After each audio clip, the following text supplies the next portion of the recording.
오형제의 잔치상이라고 하는 동화가 있습니다. 어느 산골 마을에 오형제가 있는 집이 있었습니다. 하루는 아버지가 오형제에게 너희는 이 마을을 떠나서 먹고 살 기술을 한 가지씩 익히도록 하라고 하였습니다. 아버지의 말을 들은 첫째는 아들을 농사를 배웠습니다. 둘째 아들은 대장간의 일을 배웠습니다. 셋째 아들은 목장의 일을 배웠습니다. 넷째 아들은 큰 음식점을 열었습니다. 다섯째 아들은 과수원에 가서 일을 배웠습니다. 다섯 아들 모두가 큰 부자가 되기를 각오하고 저마다 꿈을 이루었습니다마는 산골 마을에는 그림자조차 내비치지 않았습니다. 아들들은 소식도 없고 늙은 부모만 집에 쓸쓸히 남아 있었습니다. 아버지는 아들들을 그냥 둬서는 안 되겠다고 생각했습니다. 그래서 아버지가 죽을 병에 걸렸다고 소문을 퍼뜨렸습니다. 아버지는 죽기 전에 큰 잔치를 벌이고 싶다고 했습니다. 아버지가 죽을 병에 걸렸다는 말을 듣고 맞이는 곡간을 열었고, 둘째는 풀무로 물건을 만들고, 셋째는 짐승을 잡고, 넷째는 음식으로 잔치상을 채우고, 막내는 과일 두 상자를 가지고 왔습니다.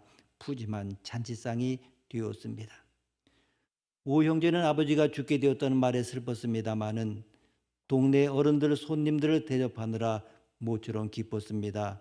이때 아버지는 털고 일어났습니다. 아버지가 꾀병을 부렸지만은 오형제는 기뻤습니다. 죽기 전에 잔치를 베푼다고 하는 것은 슬픈 일이지만은 아들들은 아버지가 죽을 병이 아니라 꾀병인 것이 기뻤습니다. 아버지가 죽게 되었다고 하는 소식은 가장 슬픈 소식이었지만은 아버지가 죽지 않고 살아계시다고 하는 것은 가장 기쁜 소식이었습니다. 가장 기뻐하는 날이 가장 고통스러운 날이었습니다. 아버지의 죽음의 그늘이 점점 깊게 드리운 날이었습니다. 잔치상을 받은 사람들은 멋모르고 기뻐하였을 것입니다. 오늘은 종료주일입니다. 예수님께서 십자가를 지시려고 예루살렘에 들어가신 날을 기념하는 주일입니다. 종료주일이라고 하는 이 이름이 붙은 것은 예루살렘에 입성하시는 예수님을 환영하기 위하여 사람들이 종려나무 가지를 꺾어다가 길 위에 폈기 때문입니다. 종려나무는 영광과 승리를 상징하는 나무였는데 세상 사람들이 예수님을 영광과 승리의 왕으로 맞았다는 것입니다. 예수님의 예루살렘 입성은 알지 못하는 사람은 멋모르고 기뻐하는 날이었습니다. 그러나 예수님께서는 죽음이 가까이 온 십자가를 지러 가는 슬픈 날이었습니다. 오늘부터 시작해서 한 주간을 고난주간이라고 합니다. 사순절의 절정이 바로 고난주간입니다. 예수님께서 여러분을 위하여 십자가의 고난을 대신 지었다는 사실을 묵상하면서 경건하게 보내는 한 주간이 되었으면 합니다. 오늘 우리는 본문 말씀을 통하여 예수님께서 예루살렘에 들어가시는 장면을 한번 살펴보게 되면 크게 네 가지 풍경이 눈에 들어옵니다. 첫째로 예수님께서 감난산 벳박의 나귀를 타고 예루살렘에 입성하셨다는 사실을 눈여겨봐야 합니다. 이 벳박에는 히브리 말로 무화과의 집이라는 뜻인데 아마도 무화과 나무가 유달리 많아서 그런 이름이 붙은 것 같습니다. 감남산 동쪽에 자리 잡고 있는 작은 마을이 벳박입니다. 예수님께서 벳박의 마을에 제자 두 사람을 보내어 나귀 한 마리와 그 곁에 있는 새끼까지 끌고 오라고 명하셨습니다. 그러면서 누가 제자들에게 무슨 말을 할 경우 주께서 쓰시겠다 하라 이렇게 대답하라고 이르셨습니다. 그런데 본문 4절 말씀이 중요합니다. 4절 말씀 함께 읽습니다. 이는 선지자를 통하여 하신 말씀을 이루려 하심이라. 이르시되 아멘. 바로 선지자를 통하여 하신 말씀을 이루려고 하셨다고 하는 것입니다. 그 선지자란 바로 스가랴였습니다. 스가랴 9장 9절은 이렇게 말씀하고 있습니다. 시온에 따라 크게 기뻐할지어다, 예루살렘에 따라 즐거이 부를지어다. 보라, 내 왕이 내게 임하시나니 그는 공의로우시며 구원을 베푸시며 겸손하여서 나귀를 타시나니 나귀의 작은 것 곧 나귀 새끼니라. 아멘. 나귀를 타신 것은 예수께서 왕으로 예루살렘에 입성하시되 겸손의 왕으로 입성하실 것이라고 하는 구약의 예언 때문이라고 하는 것입니다. 본래 나귀는 구약 시대부터 존귀한 신분을 가진 사람이 타던 짐승입니다. 왕이나 귀족들이 나귀를 탔습니다. 열왕기상 1장 32절에 40여 보게 되면 다윗이 세상을 떠나기 전에 솔로몬을 자신의 후계자로 정하여 노새를 타게 한 적이 있습니다. 솔로몬이 노새를 타고 기온으로 내려가 온 도성의 백성들로부터 환영을 받고 난 다음에 기름 부음 받게 했던 것입니다. 그러나 예수님 시대에는 낙이나 노새가 대부분 훨씬 크고 강건한 말로 대체가 되었습니다. 낙이나 노새는 물건을 실어 나르는 등 자빌에 동원되었을 뿐입니다. 군왕이나 권세자들은 주로 말을 사용했지 낙이나 노새를 타는 법이 거의 없었던 것입니다.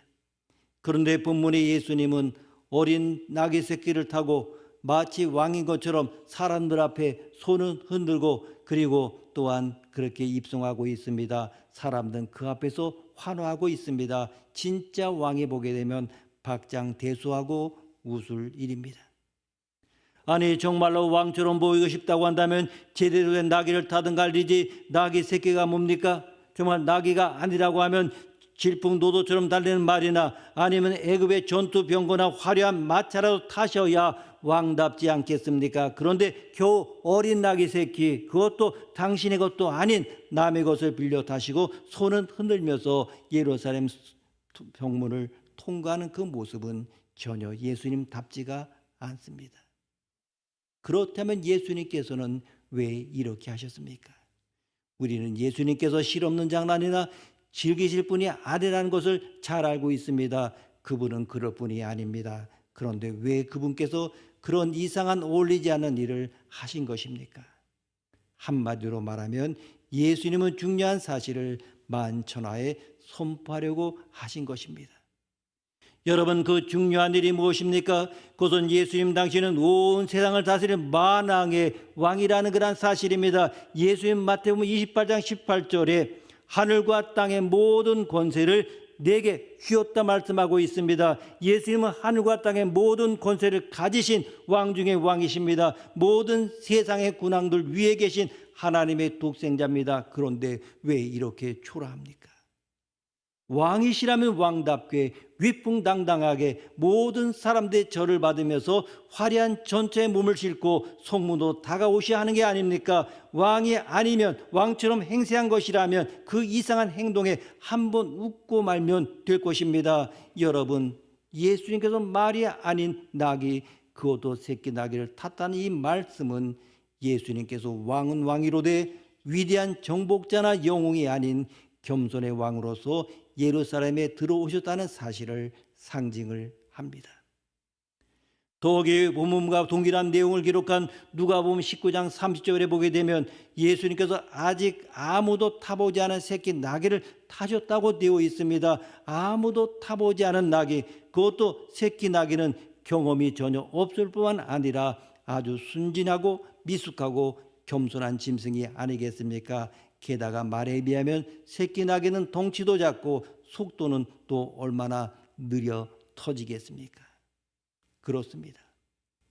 예수님께서 새끼 나귀를 타고 예루살렘에 들어가셨던 이 사실은 굉장한 의미가 있습니다. 클수록 빠를수록 좋다는 세상 원리와는 정반대의 방법으로 예루살렘에 입성하셨다고 하는 것입니다. 거대하고 영광스러운 모습을 한 세상의 왕과는 전혀 달리 겸손하게 짝이 없는 모습을 보이었던 것입니다. 그러나 우리는 예수님께서 만왕의 왕이심을 알고 있습니다.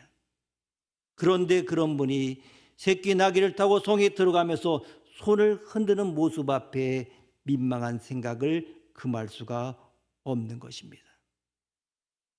어쩌다 만왕의 왕이신 저분의 신세가 저렇게 되셨는가?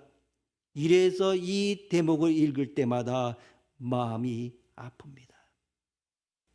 만왕의 왕이신 그분이 전혀 왕답지 못한 모습으로 억지 왕 행세를 하는 것 같아서 마음이 아픕니다. 그러나 여러분, 바로 이 아픔에 복음의 핵심이 담겨 있습니다. 정말 가장 위대한 왕께서 가장 초라한 가짜 왕, 어릿 광대 왕처럼 보이는 것에 하나님의 놀라운 사랑의 엑기스가 들어 있습니다. 여러분, 예수님은 겸손한 왕으로서 예루살렘에 입성하셨습니다. 예수님은 어떤 정치적인 해방이나 경제적 번영을 가져다 줄 세상의 왕이 아니었습니다. 십자가의 죽음을 통하여 인류를 죄와 죽음으로부터 구원할 하늘의 왕으로서 입성하셨습니다. 그리하여 정복자의 그 건장한 말 대신에 작고 초라한 낙이, 그것도 새끼 나귀를 타고 입성하셨던 것입니다. 어미 나귀가 길을 안내하는 대로 무작정 길을 따라 나선 새끼 나귀를 타고 겸손한 모습으로 예루살렘에 들어가셨던 예수님의 모습, 이거 종려주일에 잊어서는 안 되는 것입니다. 두 번째로 예수님께서 새끼 나귀를 타고 예루살렘에 들어가실 때 자기들의 겉옷을 길에다 폈습니다. 이것은 열왕기하 9장 13절에 나오는 말씀, 즉 예후가 아방의 후손들을 물리치고 이스라엘의 새로운 왕이 되어서 사마리아에 입성했을 때에 무리가 했던 행위와 비슷합니다. 환영과 지극한 존경의 의미로 자신들의 겉옷을 벗어서 길에 폈던 것입니다. 자신의 겉옷을 정말 폈습니다. 바로 마찬가지입니다. 예수님 환영하고 존경하는 그 표시로 자신의 겉옷을 벗어서 길에 폈습니다. 그리고 종려나무 가지를 꺾고다가 길에 깔았습니다. 요한복음 12장 13절에 보게 되면 종려나무 가지를 길에 깔았다고 되어 있지 않고 그냥 종려나무 가지를 들고 예수를 맞았다고 되어 있습니다. 종려나무를 가지를 흔들었다고 보아야 하겠습니다.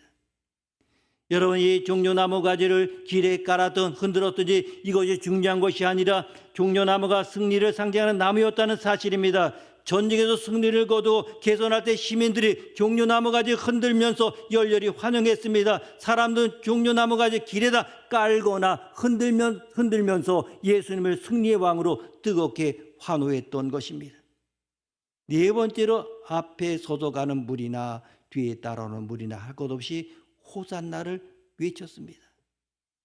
더 구체적으로 말해서 9절 말씀 함께 읽습니다. 9절입니다. 앞에서 가고 뒤에서 따르는 무리가 소리 높여 이르되 호산나 다윗의 자손이여 찬송하리로다. 주의 이름으로 오시는 이요 가장 높은 곳에서 호산나 하더라. 아멘. 이 호산나라고 하는 말, 본래 왕이나 하나님을 향하여 제발 도와주세요, 구해주세요라는 뜻이었습니다. 그러나 예수님 시대에 와서는 다윗의 후손과 같이 지체 높은 분을 환호할 때나 아니면 축복을 빌 때에 사용하던 감탄사로 쓰였습니다. 그러므로 호산나는 예수님을 다윗의 자손으로 연호하고 예수님께 구원해달라, 축복해달라 간청하는 이런 감탄사입니다. 지금까지 말씀드린 것처럼 예수님께서 예루살렘에 들어가실 때 대대적인 환영을 받으셨습니다. 그래서 10절 말씀 보게 되면 10절 말씀 함께 읽습니다. 예수께서 예루살렘에 들어가시니 온 성이 소동하여 이르되 이는 누구냐 하거늘. 아멘. 대대적인 환영가 들어가는데 도대체 이 사람이 누구냐며 온 성에 한바탕 소동이 일어났습니다. 자, 그렇다면 예수님의 예루살렘 입성이 보통 군왕의 입성과 구별되게 만든 것이 무엇입니까? 예루살렘 군중들이 아무리 겉옷을 벗어서 길에다 깔고 종려나무 가지를 꺾고 길에다 깔거나 흔들면서 호산나 연발했다고 할지라도 예수님은 세상의 군왕과 달랐습니다. 겸손의 왕으로 입성했던 것입니다. 이것이 가장 극명하게 표현되는 것이 바로 새끼 낙입니다. 정복자의 건장한 군발을 타지 않으시고 초라하게 짝이 없는 나귀를 타셨다는 사실입니다. 그러므로 이제부터 우리의 초점은 이 새끼 나귀에 집중해야 됩니다. 자, 종려주일에 예수님께서 예루살렘에 입성하실 때 우리가 본받아야 할 모델은 제자들도 아니고 무리들도 아닙니다. 나귀들입니다. 그것도 새끼 나귀입니다. 한번 생각해 보십시오. 먼저 예수님의 12 제자들, 예수님이 왜 예루살렘에 들어가시는지 잘 알지 못했습니다. 적어도 메시아의 길이 고난과 십자가의 길이라는 사실을 깨닫지 못했던 것입니다. 아마도 군중들이 열렬히 환영해야 되니까 자기도 으쓱거리는 마음이 생겼을 것입니다. 잠시 흥분해서 우리 선생님이 이렇게 인기가 있는 분인 줄 몰랐다면서 동상이몽 예수님과는 다른 꿈을 꾸고 있었는지도 모릅니다.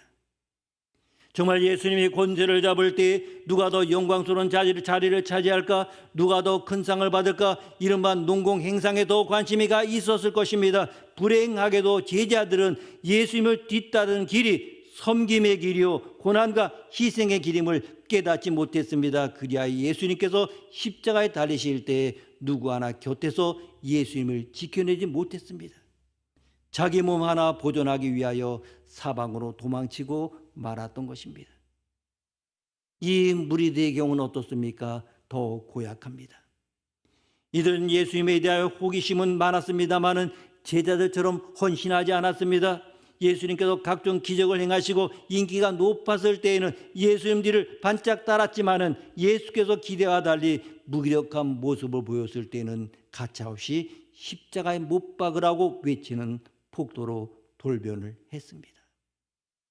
사실 무리들 가운데 많은 사람들이 예수님께 행하신 각종 기적을 목격했고 또 그 당시 정치 종교 지도자들과는 전혀 새로운 면모를 가지고 계시다는 그 사실에 아주 흥분을 했습니다. 이제 예수님께서 예루살렘에 들어오실 때 군중들은 메시아로서 엄청난 일을 행하실 분으로 기대했을 것입니다. 그래서 정치, 경제, 사회, 종교 모든 분야에 전혀 새로운 질서를 가져다 줄 영웅으로 환영했던 것입니다. 그런데 어떻습니까? 며칠이 지나지 않아서 서서히 등을 돌리기 시작합니다. 호산나를 외쳤던 입술이 침이 채 마르기 전에 똑같은 입술로 예수를 십자가에 못 박으라고 외치는 폭도들이 되고 말았던 것입니다. 여러분, 그러므로 이제 분명히 말할 수 있는 사실이 하나 있습니다. 예수님과 함께 예루살렘에 들어갔던 제자들도 자기의 겉옷을 땅바닥에 펴고 종려나무 가지를 흔들며 아우성쳤던 무리들도 도무지 믿을 사람이 못 된다는 사실입니다. 이때 오직 하나 새끼 나귀의 모습이 눈에 들어오지 않습니까? 이 새끼 나귀는 예수님을 등에 태우고 묵묵히 십자가를 걸어가지 않았습니까? 예수님 다음으로 뚜렷하게 부각된 주인공은 난리 법석을 떨었던 제자들도 무리들도 아니었습니다. 가냘픈 새끼 낙이었다는 사실이 이 얼마나 아이러니한 일입니까? 그렇다면 이 새끼 낙이에서 배울 점이 무엇입니까? 새끼 낙이는 순종을 했습니다. 낙이는 주인에게 매여 있다가 예수님이 쓰시기 위하여 선택이 되었습니다. 물론 짐승이니까 주인이 하라는 대로 해야 하겠습니다마는 본문에 나타난 낙의 가장 두드러진 성품은 순종입니다. 예수님을 자신의 등 위에 태우고 예수님이 하자는 대로 했습니다. 예수님이 가자는 대로 어느 곳이든 가까이 갔던 것입니다.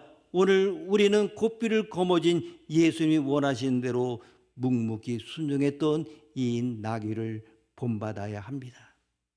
그리고 새끼 나귀는 기꺼이 섬겼습니다.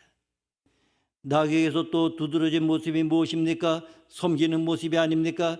아직 한 번도 사람을 실어본 적도 무거운 짐을 져본 적도 없는 새끼 나귀가 예수님을 자기 등 위에 태운다고 하는 것 쉬운 일이 아닐 것입니다. 그러나 나귀는 땀을 뻘뻘 흘리며 예수님을 모시고서는 예루살렘을 향하여 뚜벅뚜벅 걸어갔습니다. 힘들다고 불평하거나 무겁다고 내려오라고 말하지 않았습니다. 새끼 나귀의 모습에서 우리는 예수님을 모시고 섬기는 성도의 모습을 보아야 합니다. 그리고 새끼 나귀는 겸손했습니다. 나귀는 누가 영광받는지에 대해 관심이 없었습니다. 사람들이 겉옷과 종려나무 가지를 땅바닥에 펴는 일도 눈에 들어오지 않았습니다. 종려나무 가지를 열렬히 흔들어대며 호산나라고 외쳐대는 무리들의 환호성도 귓전에 들어오지 않았습니다. 그렇다고 해서 군중들이 질러대는 고함 소리나 소음에 두려움을 느낀 나머지 움찔하며 물러서지도 않았습니다. 그저 묵묵히 예수님이 지시하신 대로 예수님을 자기 등에 모시고 그저 걸었을 뿐입니다.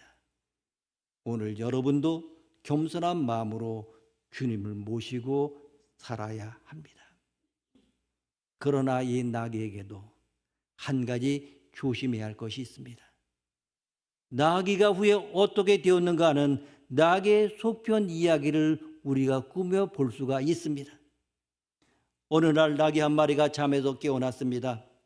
마음 한가운데 뿌듯한 기쁨과 자부심을 가지고 하루를 시작한 것입니다. 나귀는 마을 안으로 걸어 들어갔습니다. 우물곁에 가보니까 사람들이 쑥 모여 있었습니다. 내가 저 사람들에게 무엇인가 보여줘야지 속으로 생각하며 우물 곁으로 점잔을 빼며 다가갔습니다마는 그 누구 하나도 눈길을 주지 않았습니다. 여러분 왜 겉옷을 벗어도 땅에 펴지 않습니까? 여러분 내가 누군지 모른단 말입니까? 나귀는 화가 나서 막 소리를 질렀습니다. 사람들은 기가 막힌 표정으로 나귀를 쳐다보았고 어떤 사람은 막대기로 꼬리를 내리치면서 빨리 꺼져버리라고 고함까지 질렀습니다. 세상에 이런 몰지각한 사람들이 있나? 다 이방인들인가? 나귀는 속으로 생각하며 이제 시장 쪽으로 가기로 했습니다. 시장에 가면 좋은 사람들이 많아서 자기를 알아줄 것으로 기대했기 때문입니다. 그러나 시장 쪽에서도 반응은 똑같았습니다. 나귀가 시장 한가운데로 한껏 폼을 잡고 걸어갔습니다마는 어느 한 사람도 쳐다보지 않았습니다. 이 사람들아, 종려나무 가지를 흔드란 말이야. 종려나무 가지는 어디에 뒀냐? 당신은 어제 나에게 종려나무 가지를 던지지 않았소. 나귀는 소리를 볼록 질렀습니다. 그러나 사람들은 비웃기만 할 뿐 아무도 나귀를 알아주지 않는 것입니다. 이 자존심에 금이 간 나귀는 몹시 혼동이 되어서 집으로 돌아왔습니다. 길거리에서 자기가 겪은 이야기를 어머니에게 다 해주었습니다. 그때 엄마 나귀가 부드러운 목소리로 말했습니다. 이 바보야, 예수를 모시지 않는 너는 그냥 보통 나귀에 불과하다. 왜 그것을 알지 못하느냐. 저는 이 우화를 읽으면서 얼마나 부끄러운지 모릅니다. 목사로서 교인들의 사랑과 존경을 받는 것은 제가 예수님을 모시기 때문이지 예수님 없으면 저는 아무것도 아닙니다. 이사야서 64장 6절의 말씀처럼 예수님 없는 우리는 아무리 덕을 쌓고 수고를 많이 해도 더러운 옷에 불과할 뿐입니다. 여러분, 예수님 모신 나귀가 예루살렘에 들어갈 때 세상 사람이 질러대는 환호성을 자기에 보내는 환호성으로 착각하면 안 됩니다. 혹시라도 고개를 까딱까딱거리면서 착각이나 자만에 빠진다면 그 얼마나 어리석은 낙입니까? 그렇습니다. 영광을 받아야 할 분은 예수님 한 분이지 우리가 아닙니다. 혹시라도 사람들이 환호하고 칭찬하더라도 그것은 예수님께 드리는 환호요 칭찬이지 우리에게 향한 것이 아님을 분명히 기억해야 합니다. 예수님을 태우지 않은 나귀가 그저 짐이나 버리는 보통 나귀일 뿐이지 예수님 모시지 않는 우리는 아무것도 자랑할 것이 없는 죄인임을 잊어서는 안 됩니다. 그럼에도 불구하고 예수님을 우리의 등 뒤에 태우고 예수님의 명령 따라 순종하며 겸손히 섬기는 삶을 살면 우리는 보통 사람이 아니라 아주 특별한 사람이 됩니다. 이 세상에 하나님의 뜻을 실현하는 하나님의 자녀요 하늘에 빛나는 별처럼 된다는 사실을 분명히 기억해야 합니다. 예수님께서 말을 사용하지 않으시고 새끼 나귀를 쓰신 것이 세상의 일반적인 왕들과 다르다고 말씀을 드렸습니다. 나귀를 타고 예루살렘에 입성하신 예수의 모습은 전쟁에서 승리하는 영웅이 개선하는 모습이 아닙니다. 세상의 인기에 영합하는 대중적인 스타의 모습이 아닙니다. 세상이 예수님께 요구하고 기대했던 것은 권력과 부귀와 영광, 인기와 눈앞에 보이는 세상 질서의 변화였지만은 예수님은 그런 길이와는 전혀 다른 길을 걸어가셨습니다. 세상의 왕이 가지는 권력과 영광의 왕이 아니라 겸손의 왕이었던 것입니다. 예수님은 정치, 경제, 질서를 바꾸는 데 관심이 있는 세상의 왕이 아니라 사람을 바꾸고 사람과 하나님 사이의 관계를 바꾸는 일에 관심을 가진 하늘의 왕이셨습니다. 세상 사람의 인기에 영합하여 정치적 무질서와 경제적 불평등을 바꾸는 세상의 왕은 일시적이지만은 하나는 정말 하나님의 뜻에 부응하여 죄와 죽음의 권세하에 신음하는 인생들을 구원하는 하늘의 왕은 영원한 것이기 때문에 군중의 뜻을 따르지 않고 묵묵히 그리고 고독하게 하나님의 뜻을 따라 십자가의 길을 걸어가셨던 것입니다. 이제 예수님은 우리의 모든 짐을 대신 지셨고 그분의 허리는 휘어집니다. 그 은덕에 우리는 자유롭게 휘적휘적 걸어가게 되었습니다. 그러나 무거운 짐을 우리 대신 지고 가시는 그분과 함께 걸으면서 빈손으로 걷는 것은 민망할 뿐입니다. 너무나 죄송한 일입니다. 우리도 이 손에 작은 짐 하나 정도는 들어야 덜 미안할 것 같습니다. 물어보아야 됩니다. 예수님, 제 짐은 너무나 무거워서 예수님께 부탁드렸는데 이 빈손으로 가려니까 너무나 죄송합니다. 제가 들어드릴 것은 없습니까? 예수님은 우리가 들고 갈 짐을 준비해 놓으셨습니다. 아무든지 나를 따라오려거든 자기 십자가를 지고 나를 좇을 것이니라. 우리의 힘으로 질 수 없는 죄악과 인생의 무거운 짐은 예수님께 맡긴 대신에 우리는 하나님의 영광을 위하여 이 세상 사람들 위하여 봉사하고 선교할 사명의 십자가를 대신 받게 되었습니다. 수고하고 무거운 짐진 자를 불러서 그 짐을 벗겨주신 예수님은 내 멍에를 메고 내게 배우라고 하셨습니다. 죄악의 짐은 내려놓고 기쁨과 감사와 사명의 멍에를 메야 합니다.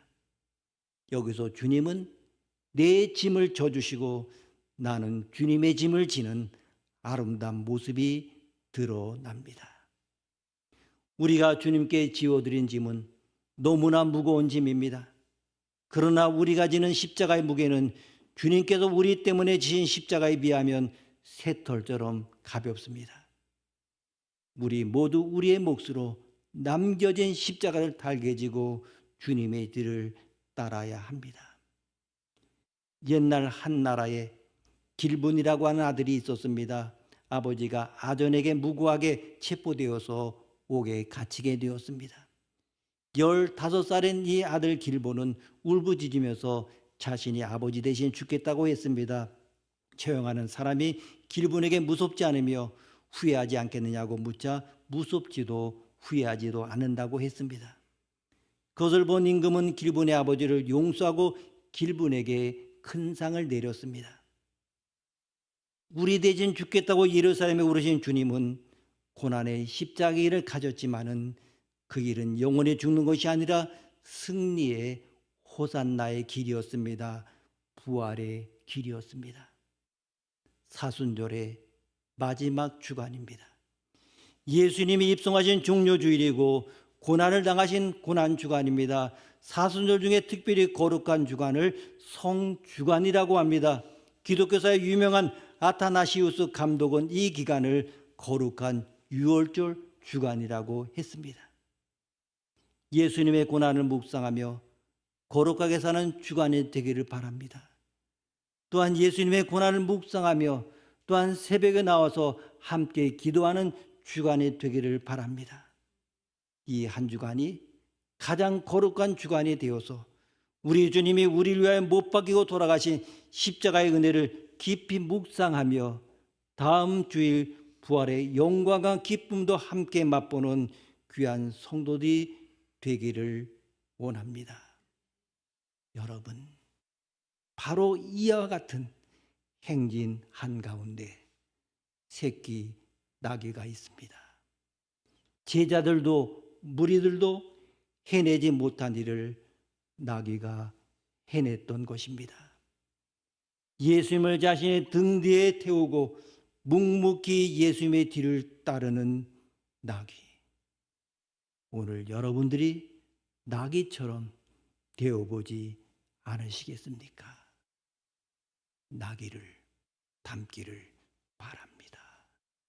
기도하시겠습니다. 하나님 아버지, 예수님과 함께 예루살렘에 들어갔던 제자들, 무리들, 그러나 그들은 믿을 수 없습니다. 새끼 나귀는 예수님을 등 위에 태우고 묵묵히 십자가의 길을 걸어갑니다. 이 종료주일의 새끼 나귀의 순종과 섬김과 겸손을 배우게 하옵소서. 존귀하신 예수님의 이름으로 기도드립니다. 아멘.